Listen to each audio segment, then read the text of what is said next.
rent-to-own homes in South Africa.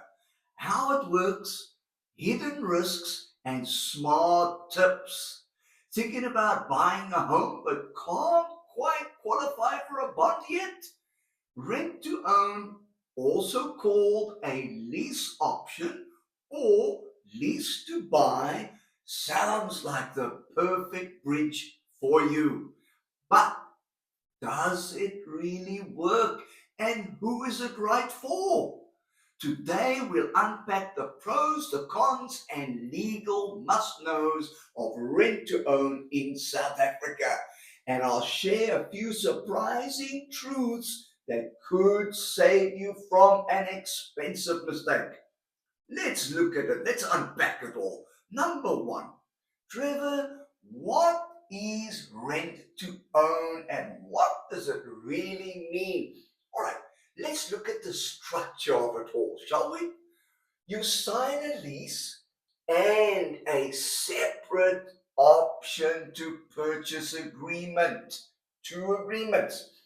A portion of each month's rent goes toward the eventual purchase price.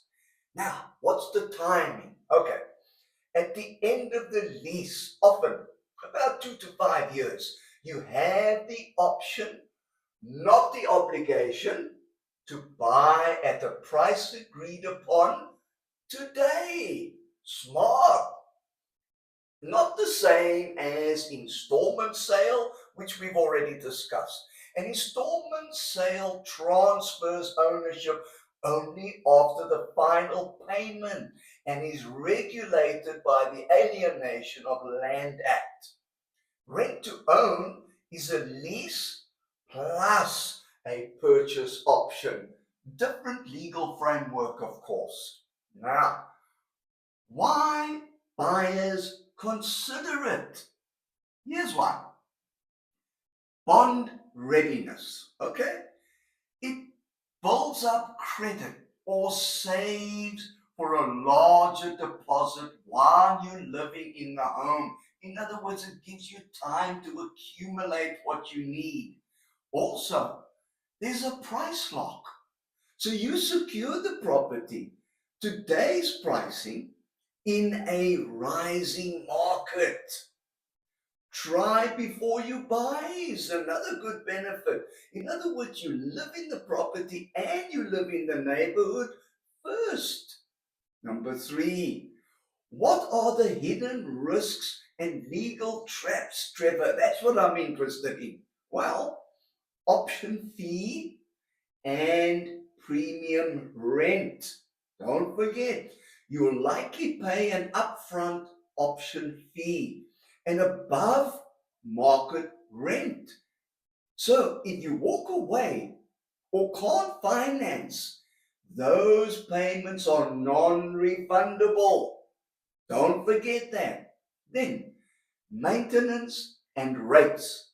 Some contracts push repairs, rates, or levies onto the tenant that want to finance this way. So read your contracts carefully. There's also financing uncertainty. In other words, there's no guarantee you'll qualify for a bond at the end of it all. You've got to think that through. Title deed and seller debt. If the seller's property is bonded and they default, you could lose everything, even if you paid faithfully. So always verify the title deed and bond status of the property that you're interested in. Now, what about transfer duty and taxes, Trevor? Good question.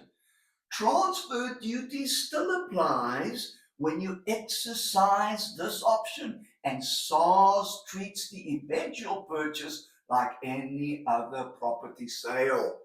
So, another question. Who does this method suit best, Trevor? Okay, people that are near ready buyers. You're not quite right, not quite ready, but you're near ready buyers. In other words, you have a solid income. Your credit rating is busy improving and you are close to the deposit target. This also will work for self-employed professionals. They need extra time to build financial statements for bank approval. Also, this will work for couples expecting an inheritance or bonus. Sure of future funds, but you need the time. Right. Now, steps to protect yourself. You go, Trevor, give it to us. Right, here we go.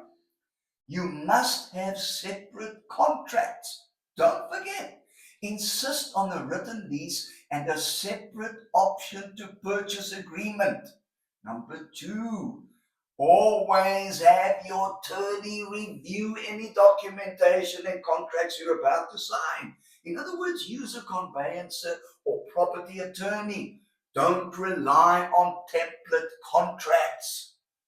Three, title check. Here's what you must do. Confirm ownership and any existing bonds. There are plenty of scam artists out there after your money. Number four, Trevor, what about the option period and the price? This is good. Okay, you need to be careful.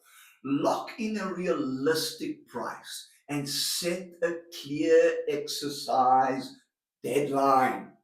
Number five, bond prep early. What do you mean by that, Trevor? Yeah, start the mortgage pre-approval process at least a year before the option expires, so you know exactly what's going on. Number six, here are surprising facts and did you knows. Okay, some sellers use rent to own to offload hard to finance properties. Check for latent defects and HOA arrears. Let's go on. Banks may count your rental payment history positively if you later apply for a bond, but only if it's recorded and paid via traceable methods. So the bank will use your payment history. Now, SARS regards the option fee as a part of the purchase price for transfer duty. So you'll need to consider that and you'll need to budget for that as well. Rent to own can open doors for the right buyer, but only if the contract is watertight and your finances are on track. Thinking of trying it? Let's talk strategy before you sign. I'm Trevor Whittaker with eXp Realty, here to help you navigate every step of the South African property market.